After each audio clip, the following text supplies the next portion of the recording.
Story 1. My grandmother slowly declined into dementia over the course of about 13 years. It was devastating to watch and to see my father and grandfather experience it. I already feel like my very young father is on that path, but he avoids some actions that would make a significant impact. It shatters me knowing I will likely lose my father years before he is gone, and I will probably witness my mother lose her dreams and sense of self as she cares for him, just like my grandfather did for my grandmother. If I were in your position, here's what I would do. 1. Get my hearing checked and obtain hearing aids if there is any hearing loss. Hearing loss is strongly linked to dementia. Undergo a sleep study and address any sleep issues that are uncovered. Sleep apnea is known to be linked to dementia as well, but anything that causes poor sleep will have a similar effect. Many people feel too embarrassed to use their continuous positive airway pressure device. See a memory care doctor immediately. I know it is scary and embarrassing to admit, and it feels like there are no options for dementia simply because we know there is no cure. However, that does not mean there are no therapies available. There is actually quite a bit you can do to slow or even nearly stop its progression. You need the help of an educated professional to achieve that. Story 2. I cannot harm myself. My brother-in-law and brother both have Alzheimer's disease. It is devastating for the family. I will not willingly cause pain to those I love. Story 3. This is my reality. I am 51 years old, and there are several cases of dementia in my family. I was a fighter and have likely been punched in the head many times. I have experienced memory issues for years. When I reach the point of losing my independence, I will not endure the progression of the disease that I have already witnessed. I made peace with that decision a long time ago. Story 4. Have a celebration of life with everyone I love and say goodbye. Pack everything I need and ride off. Every once in a while, I will send them postcards. Eventually, the postcards will stop coming. Eventually, someone will find my body. Hopefully, it will be in a quiet part of the wilderness where I wandered in and didn't find my way out. Story 5. In the words of Avicii, one day you'll leave this world behind, so make memories worth remembering. Story 6. Talk to your doctor. There is a lot of support available not only for you but also for those close to you. It is better to talk to someone who understands the situation than to sit and worry about something that might not be happening. Story 7. I am 56 years old, with a medical history of multiple sclerosis and dementia. I already experience short-term memory loss. I will not go quietly into the night. Story 8. Remove myself. My biggest fear is reaching a point where I cannot take care of myself. If I am already seeing effects, it has begun and can accelerate faster than I can prepare for. Story 9. I'm fortunate to live in a country where physician-assisted death is legal. You can leave advance directives as well. I would ensure that my directives are clear so that when I reach a certain point, I can be relieved of my suffering. Story 10. See a doctor for a cognitive assessment. There are medications that can help with dementia symptoms. Eat healthier by including more fatty fish and avoiding deep-fried foods, chips, snack foods, prepackaged desserts, seed oils, and sodas. Take supplements such as fish oil, vitamin E, vitamin D3, vitamin C, vitamin B complex, ginkgo biloba, and turmeric/curcumin. Exercise regularly by walking and engaging in resistance training. Get plenty of sleep. Consider taking melatonin and magnesium supplements if you have trouble sleeping. Learn how to play an instrument and listen to music. Engage in activities like assembling jigsaw puzzles, playing word games, and solving Sudoku. Use peppermint or menthol air fresheners. Story 11. Psilocybin and LSD. Watching someone die is hard. We cannot picture our own mortality as we should because our minds are programmed to forget about death as often as possible. I enjoy psychedelics because of how I respond to the thought of death when I am on them. Death becomes humorous. Story 12. Sincerely, I would make plans and see them through. I am witnessing the progression of my brother's dementia, but he is still enjoying life. He has always maintained a positive attitude and adapts to the circumstances. I understand this isn't always the case, as some individuals face great difficulty. However, I will be dead for a long time. I have only these few moments of life to live, and I want to embrace them all. Unless I am in constant pain, I want to be alive. Death will come soon enough. Story 13. My mom just died from dementia at 66. However, I don't believe it runs in my family. That said, I want to put all of my affairs in order while I am of sound mind. I will document everything regarding my next steps and my wishes for future care. I plan to take care of everything now and, I guess, just ride it out until the inevitable happens, doing what I can to ease the symptoms or even delay dementia itself. In short, I aim to do the opposite of what my mom did. Story 14. Don't deny it. Let your family help you. Go to the doctor and follow their advice.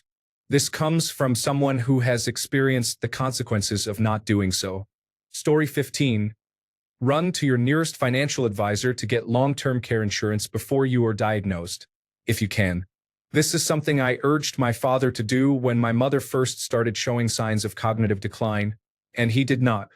My grandmother and 6 of her 7 sisters developed Alzheimer's disease. It feels almost like a genetic destiny for me. I'm currently a little young to purchase it, but I'm already talking to my financial advisor. Start educating yourself on what is and is not covered by Medicare. Currently, Alzheimer's disease, dementia, and related illnesses are not considered physical conditions. They are categorized as mental illnesses, which means they are not covered. Prescription drugs are covered, but none of the physical care is. Write a detailed list for your loved ones of your wishes while you are still of sound mind. Make sure you have a medical power of attorney and a general power of attorney in place, and that they can access all of your accounts. If you trust them enough, designate them as payable on death for all of your accounts as well. If you own a house, transfer it to a trusted loved one with a legal agreement that allows you to continue living there as a tenant. All of this is to avoid a challenging situation known as the Medicare 5-year look-back period. Consult an elder care attorney now, as regulations vary by state. Getting everything in order well in advance will make it much easier for your family to focus on you and your needs instead of scrambling to determine how to pay for your care. It is a heavy burden. In 4 years, my mother has depleted $500,000 in savings due to doctor appointments and living at an assisted living facility. The one she resides in is considered reasonable. It also helps to start touring the types of assisted living facilities available in your area. It is the only option when you begin to decline in our current healthcare system. Once you've done all of this, visit a geriatric neurologist as soon as possible and obtain brain scans, including CT scans and PET scans with contrast. Establish a baseline of your current condition and see if you can start on preventive medications like donepezil. Finally, and this may sound unconventional, consider a ketogenic diet. There have been several successful reversal studies, though not conducted in the United States, where our medical journals are influenced by the food industry. These studies suggest that many types of dementia may actually be a form of type 3 diabetes. By adjusting your metabolism to burn ketones instead of sugar, you may create an environment in the brain that slows the progression of dementia. At least that's the theory I've been exploring. Stop consuming any and all processed foods immediately. Story 16. Drink a third martini instead of stopping at 2 every night. I have thought about this a lot, and that is my real answer. Story 17. I would make plans with a trusted friend or family member to take me to a state where ending one's own life is legal. Story 18. CrossFit, Sears-level survival courses, moving to a desert, taking up livestock farming, swimming, adrenaline-pumping video games, fishing, and a good excuse to be outside and active for more time than I am inside. Story 19. Use GPT-4 to write a program that sifts through all your media, from photos to comments, categorizing them. Have the program run slides for you to comment on. Use sliders to represent the strength of memory and its impact on your personality. Utilize this information to create a large language model for now and use it as a personal assistant, functioning as a memory aid, until the program can take over and allow you to live forever in a digital paradise. Edit. Epilepsy. Either I get the off switch or I face early senility. Story 20. I would go to the doctor as soon as possible. There is a medication that can slow it down now and treatment that can relieve the symptoms, but you have to get diagnosed to receive the medication. Story 21. The sad thing about this discussion is that most people here say they would want physician-assisted suicide, but if you live in the United States, you wouldn't qualify even under these circumstances. It's inhumane. We treat our pets better than we treat our fellow human beings in this country. Story 22. It's precisely for scenarios like that that we need legal euthanasia. I would want to end it while I was still myself. Story 23. My dad was diagnosed with dementia and passed away 6 years later in a diminished state. He wasn't too bad, but he was no longer the same person. There are clinics in Switzerland that offer humane and painless assistance, and that is my plan. It costs about 20,000 euros, and I am setting that aside for when the time comes. Story 24.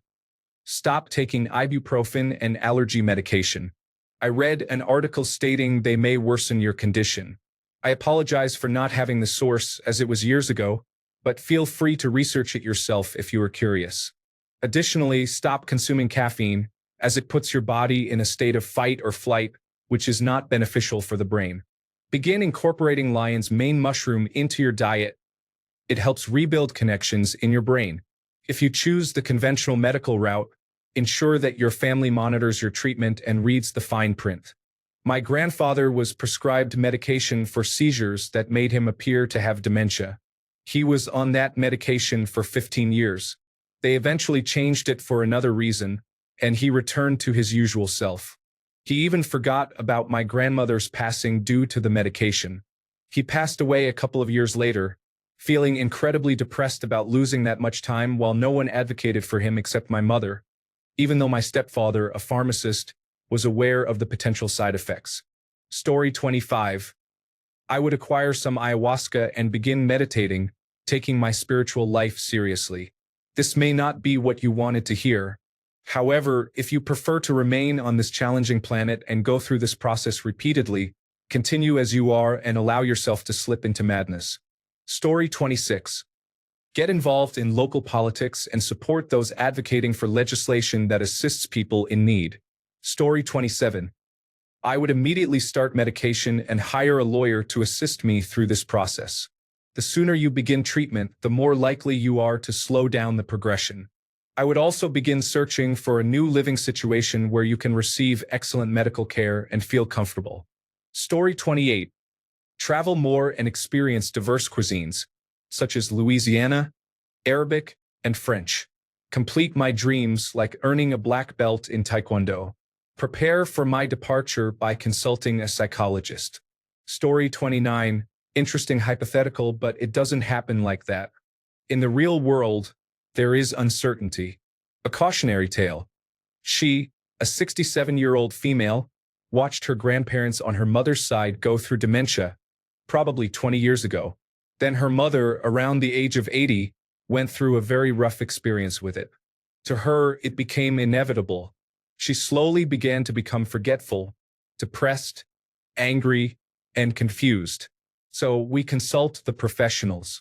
An in-depth physical, mental, and psychological evaluation reveals no sign of dementia and full cognitive function. When it became obvious it wasn't inevitable, that she was literally fulfilling her own fearful prophecy, she suddenly took control back. Now it's improved exercise, rest, nutrition, mental exercises, and a dose of hope and positivity. The situation is really bad. I've watched 3 intelligent people become hollow shells, physically and mentally, looking at me as if they knew me but weren't sure who they were. If I start down that road, I know what I will do. The situation is really bad. Fighting it doesn't help it along. Help in the form of a cure or treatment is on the way. Story 30. I will pay for my own funeral arrangements and then take a walk in the bush to befriend a brown snake. One of the perks of living in Australia. Story 31. I already gave my husband permission to disappear me if the gears start slipping. My paternal grandmother disowned the family and disappeared, only to be mentioned in an obituary that stated she passed away from late-stage Alzheimer's disease. Unless Michigan allows physician-assisted dying by the time I reach that point, I will be going out back to see the rabbits. Story 32. Look deeply into family genetics, personal history, and nutrition. The story of Alzheimer's disease and dementia is increasingly interconnected. Story 33.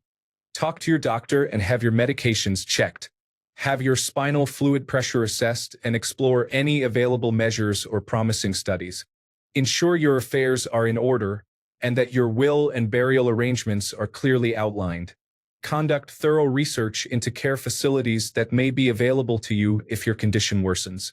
Have a durable power of attorney and advance directives prepared and ready to sign with a notary. Organize your belongings with the people you intend to give them to, and write your memoirs, family tree, and even a genealogy report for any family members or future generations that may benefit from them. Do something meaningful, whether big or small, to bring joy to yourself and your loved ones every day, and take plenty of pictures. Story 34. I will be 60 in 32 years. Hopefully, by then, the world will be a more compassionate place than it is today, allowing more countries to permit voluntary termination of life. If so, I will travel to one such country and go out while I have the agency to do so. Story 35. This is my reality as well. There is a family history of it on my father's side. If medical assistance in dying is available where I am at that time, I will use it. If not, I will take matters into my own hands. I won't live like that. It isn't even living. Story 36. I was listening to an episode of Star Talk about gut health, and they mentioned a connection between diet and its impact on dementia. I believe they said that a ketogenic diet could help. Give it a listen. I listened on Spotify. Story 37. I would organize my financial and legal matters and consult my doctor about ways to slow down or mitigate the progression of Alzheimer's disease. I would not consider ending my life, even with legally permitted medical assistance. Life insurance specifically excludes any form of suicide. I do not want the beneficiaries of my policies to face negative consequences. Story 38. I've already talked to my trustee about that. I saw my mother deteriorate from dementia. She still recognized her children mostly when she passed away, but it was heartbreaking to watch her slip away into her own world more and more. I have no children or husband, so I've directed my trustee to limit any vegetative state to the bare minimum. Once I'm just taking up space and resources, I just want to go.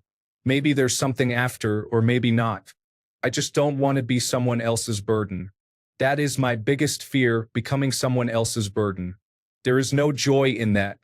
Story 39. I have written myself a note and have everything I need in an envelope that my daughter keeps with my will. I refuse to let my children suffer long-term due to my dementia. I did this because I am afraid I will experience significant memory loss and forget my decision and plan. It is my just-in-case plan. Story 40. I won't discuss what my grandmother did. I would enjoy my last year or two, travel, and once I felt it was time, I would go out on my own terms. Story 41. It isn't dementia, but one of my in-laws died from Creutzfeldt-Jakob disease. They were young. It took 6 months for a diagnosis after their symptoms increased, and they passed away a month later. It was horrific, and their case was probably genetic. I felt overwhelmed. Story 42. This is a possibility for me. At the first signs, I will write a living will stating that once I progress to a certain point, which I have not yet decided, I will travel to Switzerland. I cannot and will not put my family and friends through what I experienced with my father, and I do not want to endure what he went through. Nobody should have to go out like that. Story 43. Make a plan. What if it becomes something untenable like amyotrophic lateral sclerosis or Parkinson's disease, or the final days of cancer? I'm managing it on my own. I would save the pain medication and go out to the beach at sunset. It's a nice way to go, I think. It beats being on tubes and using a catheter bag. Story 44. I try to follow studies when I can due to family history. Anti-inflammatory foods, supplements, reduced sugar intake, exercise, sleep, brain training such as learning languages or playing music, and early medication use appear to be the most helpful in slowing progression. On a personal note, I recommend speaking with a doctor and a therapist. It may be best to avoid jumping to conclusions based on the advice in this thread, as your post lacks context. However, I do support the options discussed when planned appropriately. Story 45. Make sure your family knows your preferences for medical interventions. What is your code status? Do you want to receive tube feeding if you can no longer eat? I believe in leaving this life on your own terms. For some, that means considering assisted suicide, while for others, it involves clearly communicating with family about when to transition to palliative care or hospice if you are unable to make that decision yourself. Story 46. I'm seriously considering weaponizing my aging body for the cause. Just tie me to the front of a protest line and let me fight for what I believe in. Story 47. Canada has medical assistance in dying. My grandmother had Alzheimer's. I will not end up the same way. Story 48. What are you talking about? I am living through it. My grandmother passed away from complications of Alzheimer's disease. My mother's memory care is progressing, and I am starting to experience similar issues. My doctor knows that all they can do is monitor the situation. Story 49. Before I decline too much, I would probably go deep-sea fishing and ensure my affairs are in order. Story 50. Honestly, I would start hoarding pain medication, and when I had enough, I would tell my loved ones everything I wanted to say, and then take all the pills and die peacefully in my sleep. At least I hope that is how it will go. Story 51. Frustration will be the first thing you, your friends, and family notice. You forget appointments, think movies have no real plot, and make trips to the grocery store when you have everything you need. You get angry not because you forget, but because people are condescending.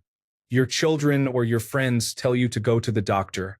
Perhaps it's undiagnosed attention deficit/hyperactivity disorder.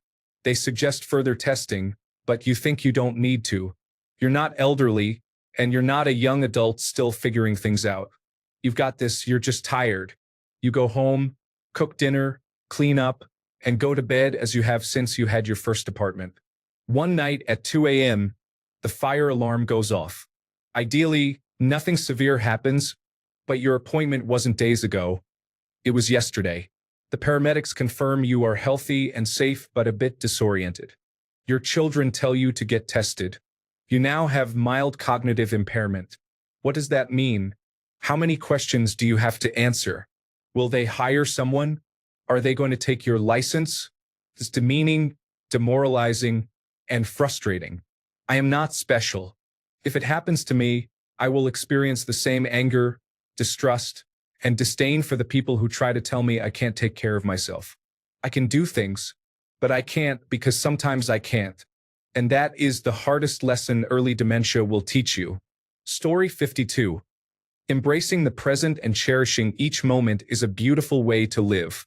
The smallest memories become treasures. Story 53. I would acquire some life-ending drugs and inform my loved ones of my intentions to use them when situations become intolerable. Story 54. I will probably record myself more or keep a daily journal. Just something to show how I was when I was fully present.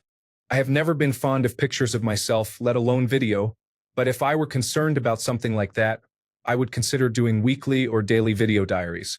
Story 55. There are some books that suggest that what we eat matters more than genetics. One book I've read is How Not to Die. I have also witnessed people who, despite having family members with certain genetic diseases, did not develop them themselves.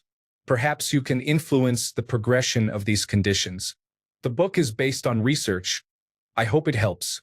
Story 56. I am at an extremely high risk. It's a matter of when and how fast it will progress, not if. When it starts to hinder my quality of life and ability to contribute through income, it will be time to go. Thanks a bunch for sticking around till the end of the video. Remember to subscribe, and until next time, stay awesome and goodbye.